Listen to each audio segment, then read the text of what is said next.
Okay, so we're moving on to the next chapter, and this is hitting the halfway mark in terms of our content for consumer behavior. This is chapter 9 in the book, and it is looking at culture.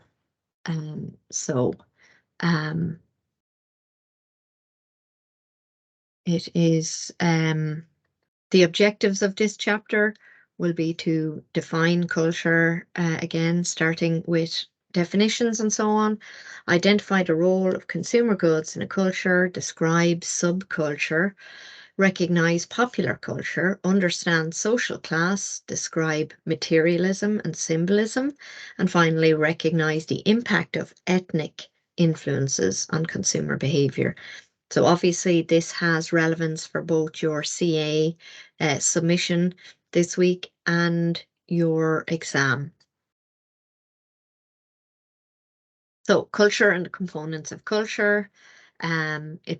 Culture may be described as a way of life which is made up of ideas and values and may also include material objects of a society.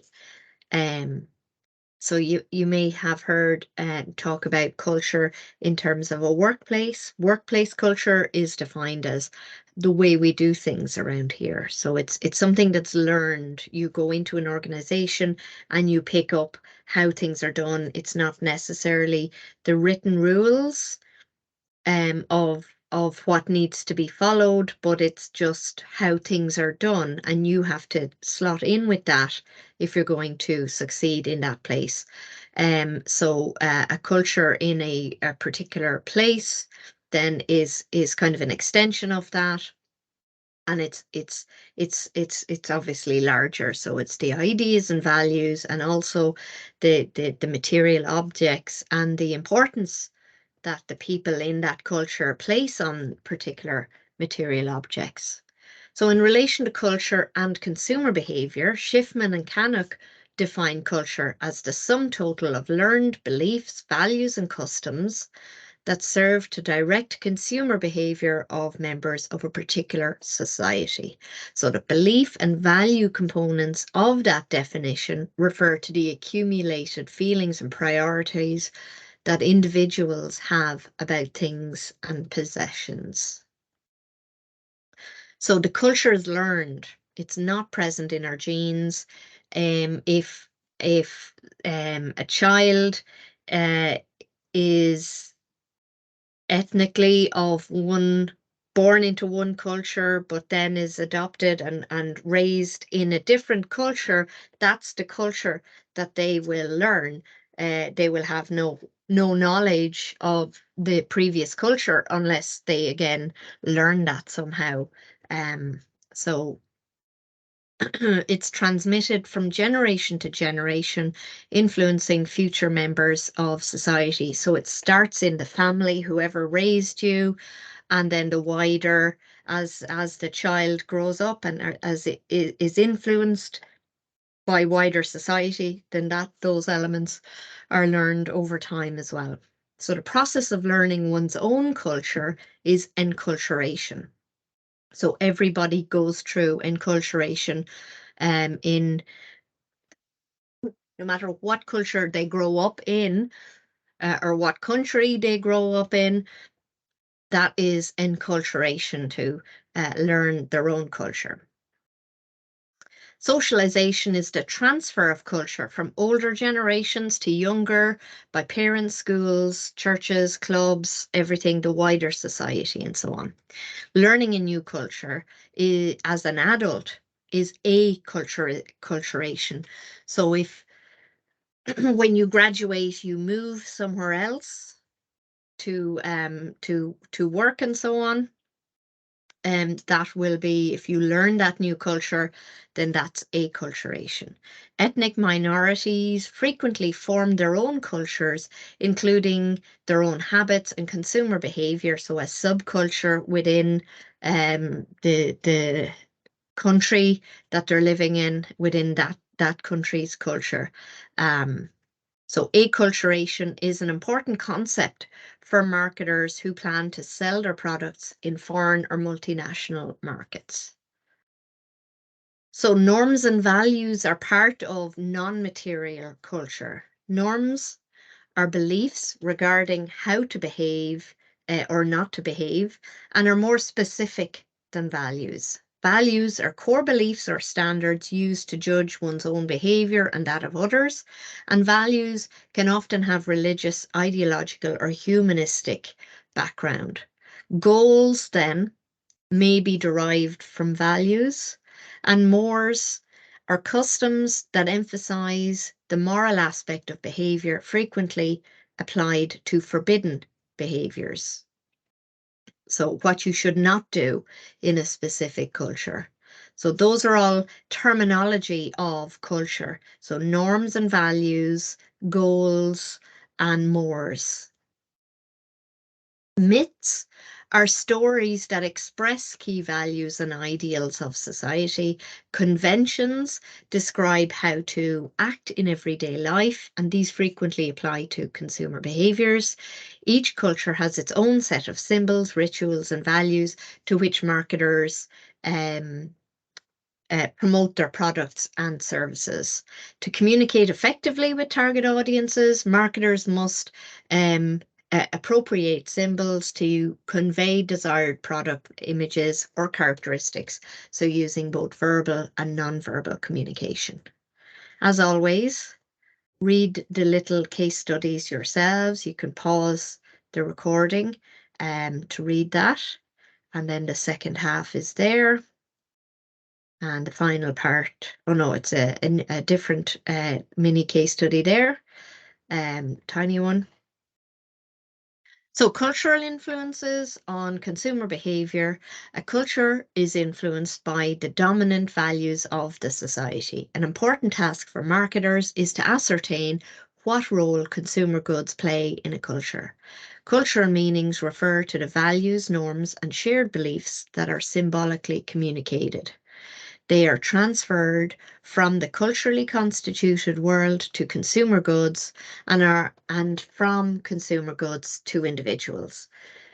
The transfer of meaning from culture to object may take place through advertising and fashion systems. The transfer of meaning from consumer goods to individuals may take place through various rituals, including possession, exchange, grooming, and divestment rituals. A consumer's culture determines the overall priorities that they attach to different activities and products, and it also determines the success or failure of specific products. So important from a marketer's point of view to understand what's going on in the culture with regard to your product. So a product or service that provides benefits consistent with benefits desired by members of a culture has a much better chance of attaining acceptance in the marketplace. McWilliams suggests that drinking is an Irish badge of honour and we drink more than any other nation. 4 out of 5 young men are regular drinkers in comparison with the EU average of 34%. And young Irish women drink 10 times more than their Italian counterparts. Culture, however, is not static. It's continually evolving, synthesizing old ideas with new ones. According to Gertz, back in 73, a cultural system consists of 3 functional areas. Now, obviously, this is a very old publication, but it's one of these seminal papers that I talk about. So if it's a key paper in the understanding of a given topic, and still valid today, still talked about, cited by others, and so on. So the 3 functional areas are ecology, social structure, and ideology. So ecology is the way in which a system is adapted to its habitat. Number 2, social structure, the method by which orderly social life is maintained. And finally, ideology is the mental characteristics of a people and the way in which they relate to their environment and social groups. This concerns the notion that members of a culture possess a common worldview, sharing certain ideas about principles, order, and fairness, also sharing ethos or a set of moral and aesthetic principles. So marketers need to be aware of the role of consumer goods in a culture and carefully monitor the socio-cultural environment in order to market an existing product or more effectively, an existing product more effectively, or to develop promising new products. However, the culture of a society is continually evolving, and many factors are likely to produce cultural changes within a society. So, for example, new technology, population shifts, changing values, and customs borrowed from other cultures. The changing nature of culture means that marketers have to reconsider consumers are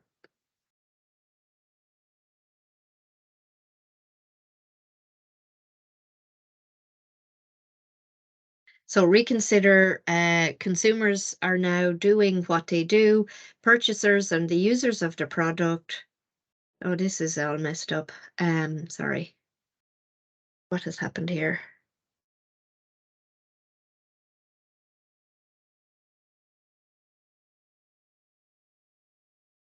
Sorry about this. I'm not sure why this has gone all funny.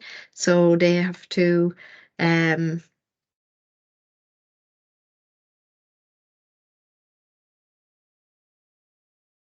so I guess we can get a sense of it. They can what the consumers are doing, how they're shopping and so on, how they're being reached by media and so on, and what their new trends in their needs and wants are and so on. So it's a constant evolving thing. Economic cultural changes have important consequences for human behavior. Consumer confidence partly determines expenditure and savings. In an economic boom, consumers spend more on durables and luxury goods and services than in the downturn.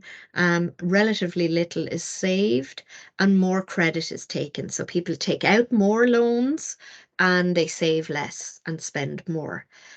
The opposite then, in a recession, there's low level of consumer confidence, therefore expenditure decreases. So anything they can put off, they will. So discretionary goods and services such as cars, holidays, restaurants, and luxury clothing, and they're going to save more as well. So consumers' lifestyles are affected by group membership within society at large. These are known as subcultures. Excuse me. Whose members share beliefs, common experiences that set them apart from others. These memberships can be based on similarities in age, race, or ethnic background, or place of residence. Nationality is an important subcultural reference that guides what they value and what they buy. These groups tend to be bound together by their cultural ties that strongly influence consumer behavior. So, in decades past, Irish people, when they moved to America, they would maintain links with each other over there, and there would be an Irish subculture in most cities in the States, and they would have specific consumer behavior patterns. They would go to particular bars. They would sometimes consume other stuff in a similar pattern. Like they would go to export shops. They would go to a shop that sells Kerrygold butter, for example, and things like that. So ethnicity is another major factor influencing consumer behavior. An ethnic subculture is a self-perpetuating group of consumers who are held together by common cultural or genetic ties and is identified both by its members and others as a distinguishable category. Members of these ethnic groups share common heritage, set of beliefs, religion, and experiences that set them apart from others in society. And these groups tend to be bound together by cultural ties that strongly influence their consumer behavior. So the Irish in New York, great example of that. So another mini case study for you to read yourselves. This is looking at it from the other point of view, people coming into Ireland and maintaining their own subculture.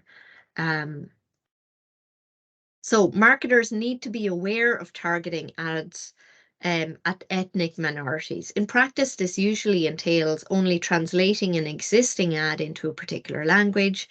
This, however, misses the point, as foreign-born residents of this country are more than just an adjunct to our society. They're a real important part of it. So the fastest growing religion in Ireland is Islam. And so they would make up a subculture, obviously, that wasn't here in previous decades, or many decades ago anyway, a generation ago perhaps. And so instead of just trying to market current products or products that have always been around and just communicating in a slightly different way, perhaps it's time to start thinking, well, what do these people want? Can we develop new things for these people and satisfy their needs and wants better than the other products that are already out there? A classic example of that would be halal food for this subgroup. That's a very important part of their religion and culture, is to follow halal principles of food preparation and consumption. And therefore, halal butchers, there would be a growing market for that kind of thing in supermarkets and specific butcher businesses as well. Another case study, not very clear, but hopefully you're still able to read it. Continuing that idea. Religious subculture, another type of subculture based on religious ideas. So Islam, as I mentioned, religion provides individuals with a structured set of beliefs and values that serve as a code of conduct or a guide to behaviour. It provides ties that bind people together and make one group different from another. Religious beliefs that affect consumer behaviour, sorry, excuse me, religious beliefs can affect consumer behavior. As some belief systems forbid consumption of particular products or services, or require food, as I said, to be prepared in a particular way. So both Judaism and Islam have a particular code to follow in terms of what is allowed. So halal, the word halal and the word kosher, they both mean what is allowed in terms of food and so on.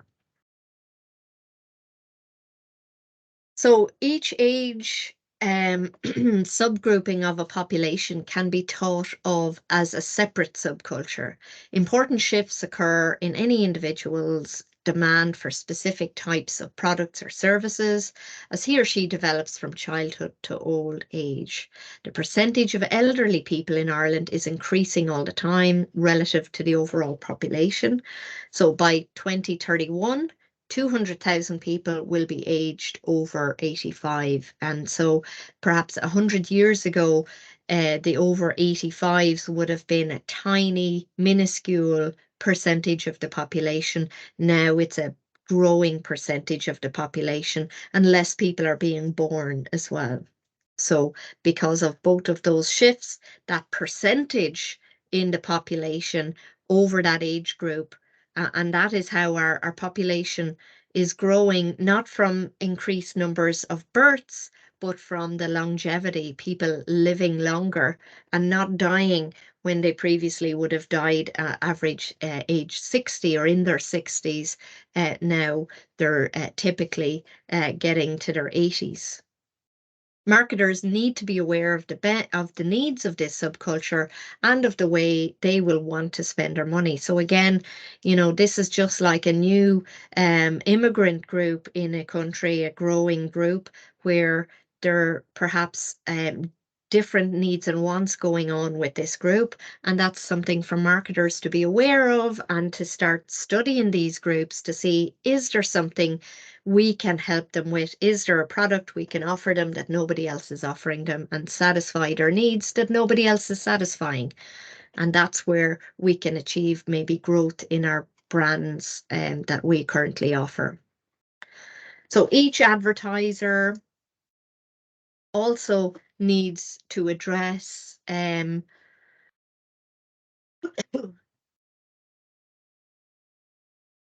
the needs of this older substructure, as generally a large proportion of advertising portrays the image of healthy young consumers in their 20s and so on. People with the most disposable income are in older groups, 40s, 50s, and so on, and these should not be overlooked. Popular culture, then, another term that you need to learn and remember, is a culture of mass appeal. So anything where most people will tick that box, most people will like that movie, then that movie is in popular culture. So most Hollywood movies fall into popular culture. If they get a big box office following, then by definition, they are popular culture. So it taps into the experiences and values of a significant portion of the population. Number two, you do not require any special knowledge to understand it. So those movies are easy to follow. There's no complicated plot line. Well, you might argue that, but the average person is able to follow it. And number three, it's produced in such a way that large number of people have access to it and can go and see it. In the case of movies, you can read a little case studies yourself.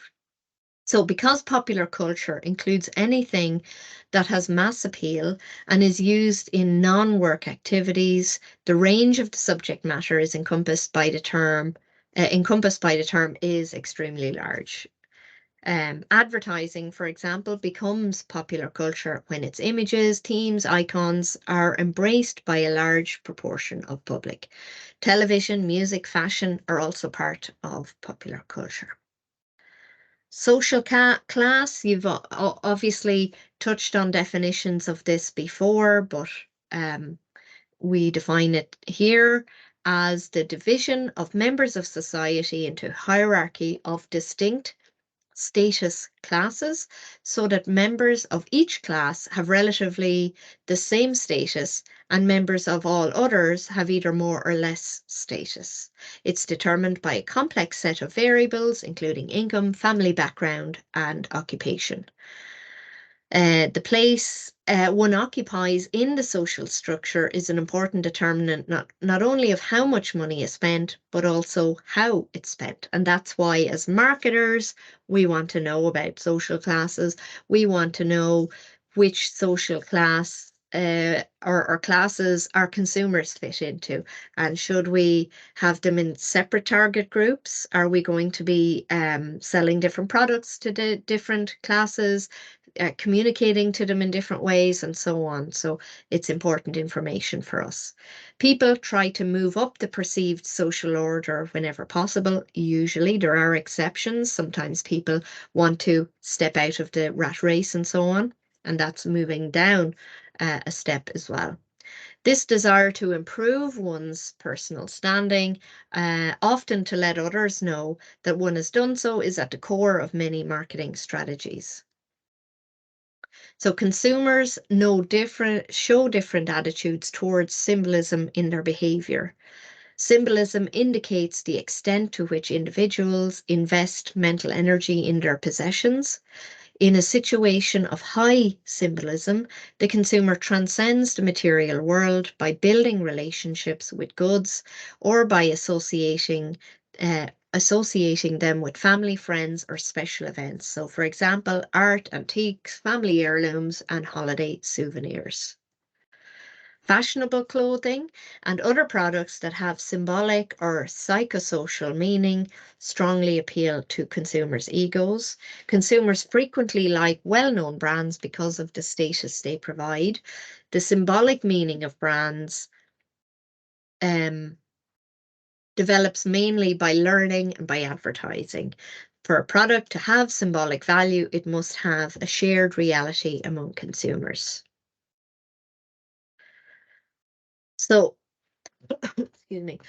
Gifts not only have functional attributes, they also convey symbolic meaning. In the gift-giving ritual, consumers purchase the perfect gift, remove the price tag, and carefully wrap the item. So, symbolically changing it from a commodity to a unique good and deliver it to the recipient. So that's where the love is added, or the that whole effort of the drama of allowing the receiver to open the present and have that moment of discovery. So every culture has certain occasions and ceremonies for giving gifts, whether for personal or professional reasons. Many marketers promote their products for gift-giving gift-giving occasions, and that can be primary focus of their business. So some businesses really ramp up their all activities in Christmas time, and it's a large portion of the annual sales happens in the lead up to Christmas. So for gifts and so on, booksellers, and obviously general ornaments and things like that, things that would be typical gifts. Other little case studies and the larger case studies for you to read yourselves. The larger ones at the end of the chapter are in PDFs on the Moodle page. And so we'll just look at some exams on this topic. As I said, it's chapter 9 in the book. So one possible question: explain different components of culture. So that's obviously kind of quite a short question, probably a 10 marker. Question 2, discuss the cultural influences of consumer behaviour in Ireland today, using a product or service you are familiar with to illustrate your answer. Number 3, identify the impact that subculture has on Irish consumer behaviour. And 4, highlight the importance of ethnic influences on consumer behaviour for marketers, citing Ireland as an example in your answer. So again, look at how many marks are going for it, if to determine how much to write and how long to spend on it. So keeping with the principle of 1 minute per mark, the paper's marked out of 100. It's a 2-hour exam, 10 minutes put aside at the start, 10 minutes set aside for contingency at the end, leaving you with 100 marks, 100 minutes, minute a mark. So if it's a 10-mark answer, spend 10 minutes on it. If it's a 20-mark question, spend 20 minutes on it and move on. Come back to it later if you have more to say. Leave spaces, leave pages, a page in between each full question, and that gives you space to come back and fit something in the last 30 seconds as the countdown is happening to the end of the exam, and you just think of something. You have time to throw in a sentence in that gap. If you haven't left that gap, you're going to waste too much time trying to flick to the end and then write see page blah, and then you have realized you haven't numbered the pages, and will the examiner find it, and so on. So leave spaces between the questions, and it allows you in that 30 seconds to get something on paper. Okay, thank you.